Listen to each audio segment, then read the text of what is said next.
Hey everyone, it's Mr. Hollywood, and today I am giving the top 15 best World Series of all time. Now, before I give you my ranking, feel free to share your ranking down below in the comments, and don't forget to vote for the pitcher fan voting, which the results will be revealed on the 18th. So, let's begin. Number 15 is the 1993 World Series, the only World Series in the top 15 that did not go all 7 games. However, it was still such a great World Series that it did barely squeak in. It was a very intense series between the Blue Jays and Phillies. It did feel very competitive. However, in the end, the Blue Jays ended up winning with Joe Carter's walk-off home run. So that was a great moment, and this is a great World Series overall. Now, coming in at number 14 is the 2014 World Series between the Giants and Royals, two teams that finished with under 90 wins and were both wildcard teams. And this was definitely a very neck-and-neck World Series. It went all 7 games. And I think what cements this World Series is the fact that Mad Bum had arguably the best World Series performance by a pitcher. So, yeah, Mad Bum had a heck of a series, and the Giants vs. Royals overall was a very good series, and it is the number 14 World Series of all time. Number 13 is the 1985 World Series between the Cardinals and the Royals, and this one was interesting. So the Royals did win for their first time in franchise history, and the Cardinals just won 3 years prior, and it was definitely a very close series. And it had the infamous call for Game 6 where the umpire called the Royals safe even though they were out and they were losing 1-0, and then they ended up winning the game because of that inning and then winning the series. And they probably wouldn't have won if the umps got the call right. So, I mean, that definitely was a dramatic point. And I do think, though, it was a great World Series overall. So the 1985 is, in my opinion, the 13th best. Now, coming in at number 12 is the 1982 World Series between the Brewers and Cardinals. Who would have thought that all these years later they would be in the same division? But yeah, in all seriousness, this was a great World Series between two teams that are now in the same division. I think the Cardinals team was definitely very stacked this year, but I also think this was the best Brewers team of all time, and you definitely had a lot of star power. Where with the Brewers you had Robin Yount, and in the Cardinals you had Ozzie Smith and Keith Hernandez, and it was definitely a very competitive World Series. But in the end, the Cardinals ended up winning, and the Brewers have never made it back and are still ringless. Now, coming in at number 11 is the 1926 World Series.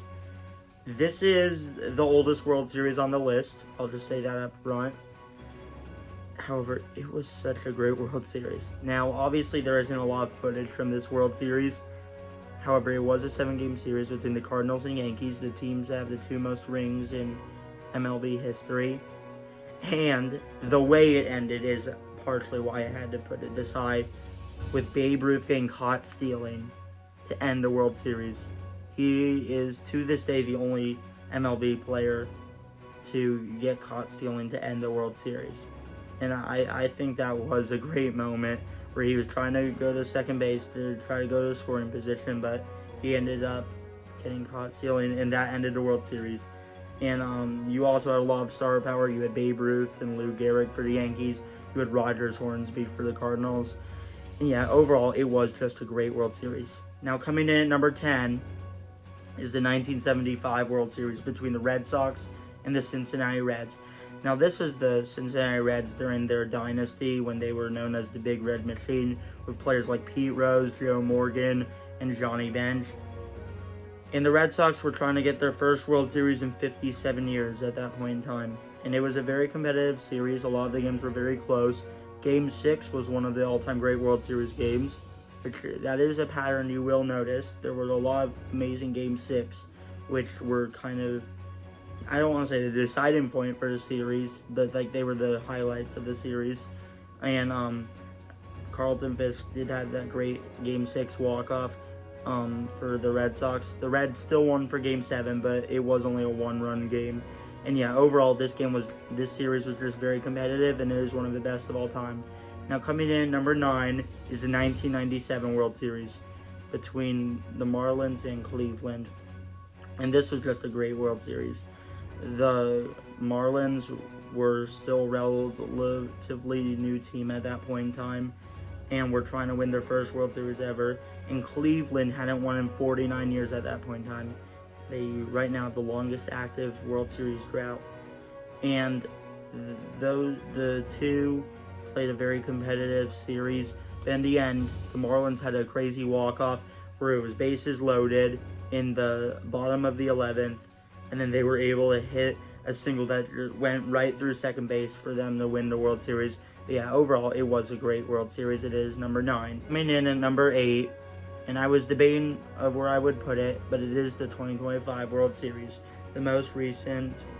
This is just a great series. The Dodgers trying to get their first back-to-back title in franchise history, and the Blue Jays trying to win their first in 32 years. It was very competitive, and it had a lot of great moments, especially Game 3 and 7. Game 3 went 18 innings. I did stay up to watch the entire game.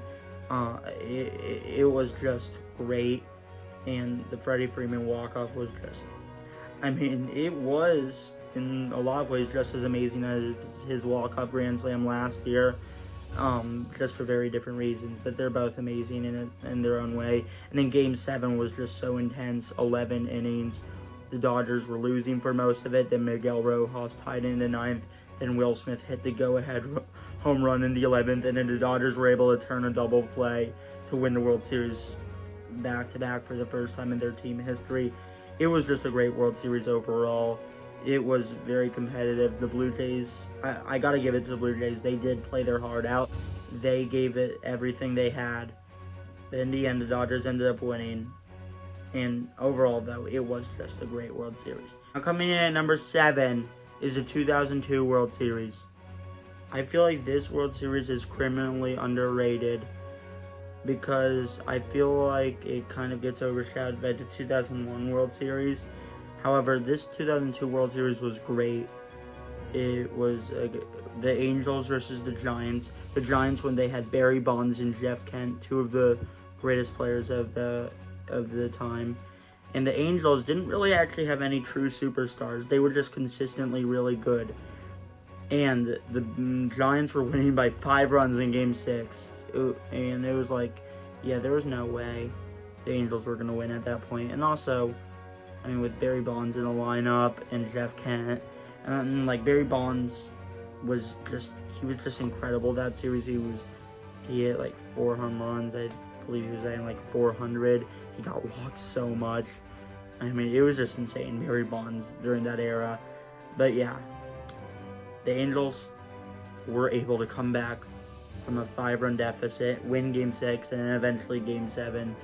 And that is why the 2002 World Series is one of the greatest of all time. Now, coming in at number 6 is the 1991 World Series between the Twins and the Braves. This was just a great World Series overall. The Twins and Braves had so many close games. There were so many walk-offs, so many memorable moments. I mean, Kirby Puckett's walk-off home run in Game 6 was just incredible, and his game-saving catch was it was incredible. Game 7 featured arguably the greatest pitching duel of all time between John Smoltz and Jack Morris, and Jack Morris pitched 10 complete innings of no runs, and the Twins were able to walk off in the 10th to win the World Series. But yeah, overall, it was great. Number 5 is 2011. 2011 was just something else. It was truly a great World Series between the Rangers and the Cardinals. The Cardinals have the second most World Series of all time, who just won the World Series a few years earlier, did clinch their spot in the playoffs on the final day of the season and made it as a wild card, versus the Rangers, a team of destiny, a team that's never won the World Series, but they did make the pennant for the first time in their team history the year before, but they weren't able to finish the job against the Giants. And then they took a 3-2 series lead, and then Game 6 happened. The Cardinals were down to their final strike, and the Rangers were just one strike away from winning their first World Series title. And then David Freese, it's a deep fly ball. Nelson Cruz tries to get it, and he couldn't make the catch.